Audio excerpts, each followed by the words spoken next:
They never understood the danger of old magic. To them, it was a tool, something convenient, safe.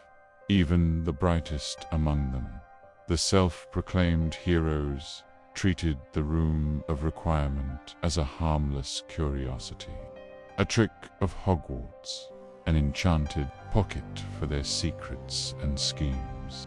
They used it for practice, for storage, for hiding. But no one ever stopped to ask, what does the room require in return? I did. I've walked these halls longer than most, as a student, as a teacher, as a spy, and the room, I avoided it. Not out of fear, out of respect, you see. Magic like that is not cast by a wand or incantation. It is older than memory, older than the castle itself, I suspect. Some say it formed naturally, out of centuries of need, desperation, soaked into stone.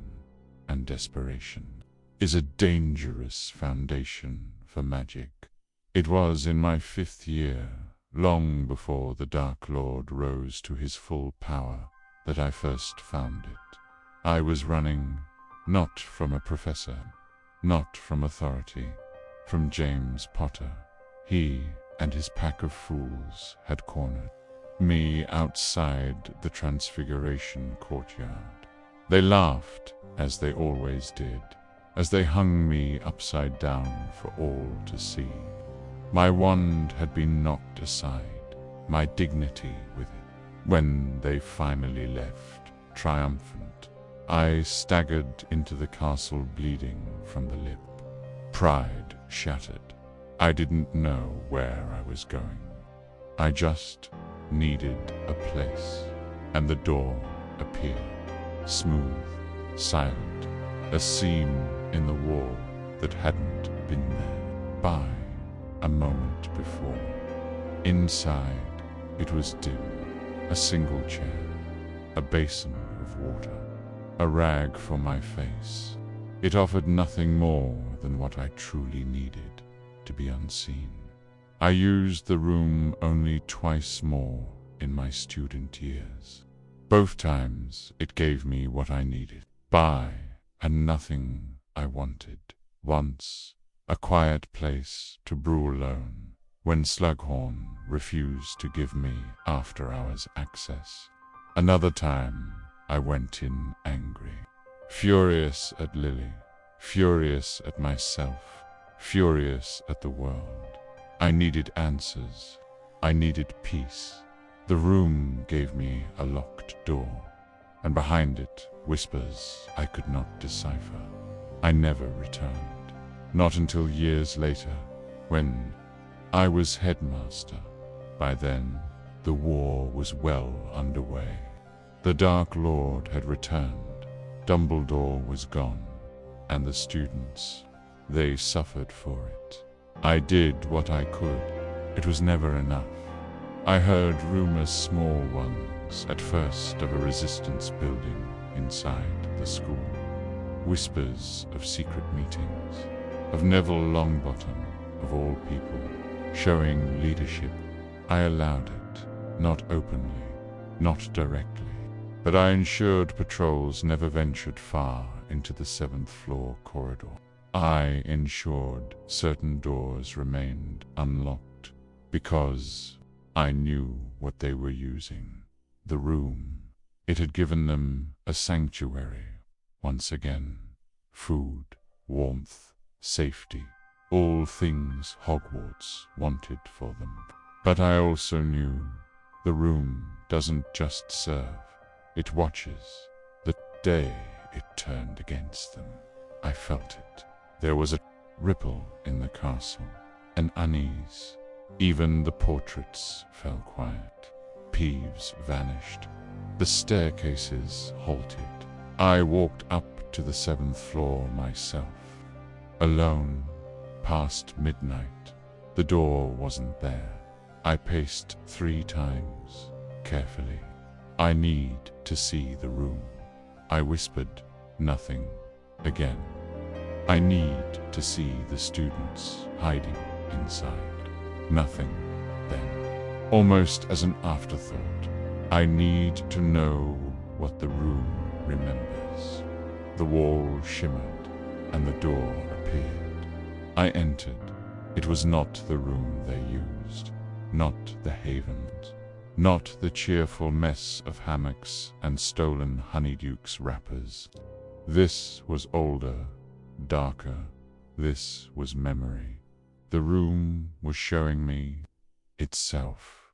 I saw flickers, images, the cries of a girl hiding from blood purists in the early days of Grindelwald's rise. A boy from the 1800s, scrawling frantic equations on the wall, trying to undo a failed spell that left his friend lifeless. A witch trembling as auras closed in, begging the room to change her face. So many desperate souls. And then I saw Sep 5th year, bleeding, angry, humiliated, staring into the water basin, and Lily outside the door, hesitating, knocking once, then walking away. The room remembered Dot. Then came the present. Harry Potter's voice somewhere in the room, echoing from another memory. I need a place to hide something. He'd used it before. During his 6th year, when he hid the cursed prince's book, my book. He never knew I was aware, but I was, and the room had remembered that too. It showed me where he'd hidden it, still there, untouched. The cabinet, the bust, the tiara. I didn't move. I didn't touch a thing, because just beyond that mess of forgotten artifacts, I saw something else. A trap, not one laid by man or spell, but by the room itself. A pocket of space that wasn't stable. Time stuttered there. Shadows moved without light, and I realized the room had grown tired of being used. It had given too much. It had watched too much. It had begun to evolve. When the Carrows forced students to use it for punishment, it absorbed that pain.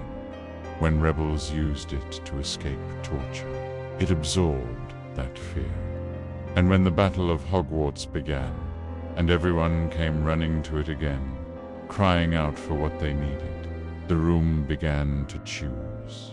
It helped Potter, yes, helped the girl retrieve the diadem, helped the others escape, but one boy, first year, who never made it to the Great Hall. That night he entered the room before the battle began. He needed safety. The room gave him a memory of his worst fear. His father's belt, the locked cupboard, the smell of whiskey and rage. They found him days later, curled in a corner, unharmed, but silent. He never spoke again. No one understood what had happened, but I did, because I knew then that the room no longer simply listened. It judged, and judgment is not mercy. Before the final battle, before I went to face the Dark Lord and my end, I walked past the room one last time. I did not try to open it. I merely paused and said softly, "Do not forget them."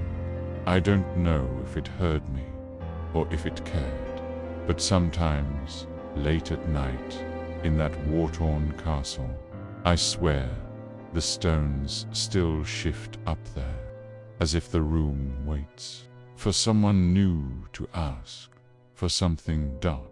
And if they do, may they ask wisely, because ancient magic always remembers And the room of requirement is never empty.